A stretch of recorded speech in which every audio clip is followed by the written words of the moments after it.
हे friends, जो ये WSC/ST वाला जो मैटर चल रहा था ना, जो समझ में नहीं आ रहा था कि किसको ये विकल्प भरना है और किसको नहीं भरना है, तो वो अब क्लियर हो गया है।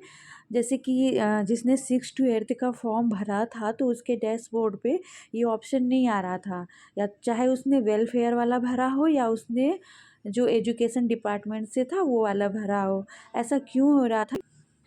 जो ये BPSC ने बाद में एक वैकेंसी निकाली थी, जब 1 to 5 की निकाली थी, उसी के साथ एक विज्ञापन इन्होंने निकाला था जो कि 1401 पदों के लिए था। उन्होंने बोला था कि जो 916 पद हैं कल्याण विभाग के अंतर्गत, उसी में इन पदों को समाहित किया जाता है।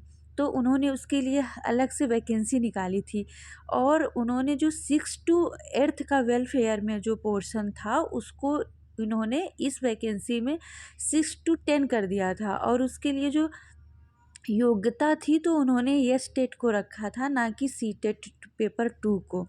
इसीलिए उसमें हमारे या जिसने भी 6 to 8 में अगर सी टेट पेपर 2 को अपलोड किया है तो फिर वो इस फॉर्म को नहीं फिल कर सकता है। जो ये ऑप्शन 3 आ रहे थे वो उसके डैशबोर्ड पर नहीं शो हो रहे होंगे, क्योंकि उसने सी टेट पेपर 2 लगाया है, ना कि एस टेट पेपर 2।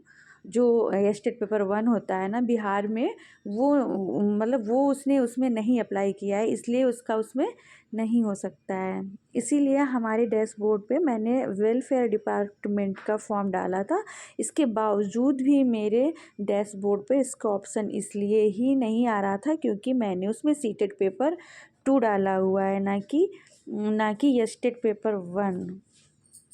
तो अब जाके ये डाउट क्लियर हो गया है कि ऐसा क्यों हो रहा था, क्यों फॉर्म डालने के बावजूद भी डिस्ट्रिक्ट प्रायोरिटी का ऑप्शन नहीं आ रहा था। क्योंकि इन्होंने जब ये 1401 पदों को इन्होंने उसमें 916 पदों को समाहित किया था तो इन्होंने इसकी योग्यता चेंज कर दी थी। जैसे ये देखिए कक्षा 6 से लेके कक्षा 10th विद्यालय के लिए एसटेट पेपर 1 चाहिए, ना कि सीटेट पेपर 2। लेकिन जिसने भी क्लास 1 से 5 के अध्यापक बनने के लिए फॉर्म भरा था तो उसके में डिस्ट्रिक्ट प्रायोरिटी भरने का ऑप्शन इसलिए आ रहा था क्योंकि उसमें पेपर सीटेट 1 या फिर बीटेट पेपर 1 चाहिए था। लेकिन इन्होंने 6 to 10th के लिए जो योग्यता रखी है वहाँ पर सीटेट पेपर 2 को नहीं माना है, उन्होंने एसटेट पेपर 1 को ही माना है। इसीलिए जिसने भी केवल 6 to 8 का फॉर्म भरा है उसमें ये ऑप्शन नहीं आ रहा है अगर उसने सीटेट पेपर 2 लगाया है। अगर उसने 6 to 8 के लिए एसटेट पेपर 1 लगाया होगा ना, तभी वो इसको फिल कर सकता है, तभी उसके में ये ऑप्शन आ रहा होगा। तो इसीलिए 1 से 5 वाले में भी आ रहा था, 11 से 12th वाले में भी आ रहा है, लेकिन 6 to 8 वाले में नहीं आ रहा था क्योंकि उसमें सीटेट पेपर 2 जिसके पास है वो नहीं भर सकता है इसको। तो यही वो वैकेंसी है जिसके लिए हम लोग वो कर रहे थे कि पता नहीं क्यों किसी के डैशबोर्ड में आ रहा है, किसी के डैशबोर्ड में आ नहीं रहा है। तो यही कारण था डैशबोर्ड में ना आने का, क्योंकि वो वेलफेयर की जो आई थी उसमें 6 to 8 ही मांगा था। बट इन्होंने जब ये वाली वैकेंसी निकाली कि उन पदों को इसी में समाहित किया जाता है तो इन्होंने उसको चेंज कर दिया, एलिजिबिलिटी ही चेंज कर दी, योग्यता ही चेंज कर दी। मतलब 6 to 10th रख दिया, 6 to 8 वाला पोर्शन बनाया ही नहीं, डायरेक्ट 6 से 10 तक।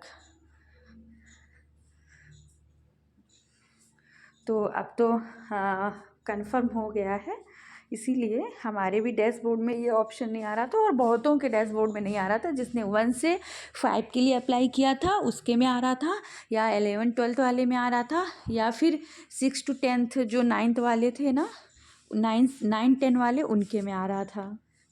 तो अब ये जाके क्लियर हो गया है, इसलिए जिसके भी डैशबोर्ड में आ रहा था वो उसको WSC/ST लिख देगा तो उसके लिए अच्छा ही रहेगा।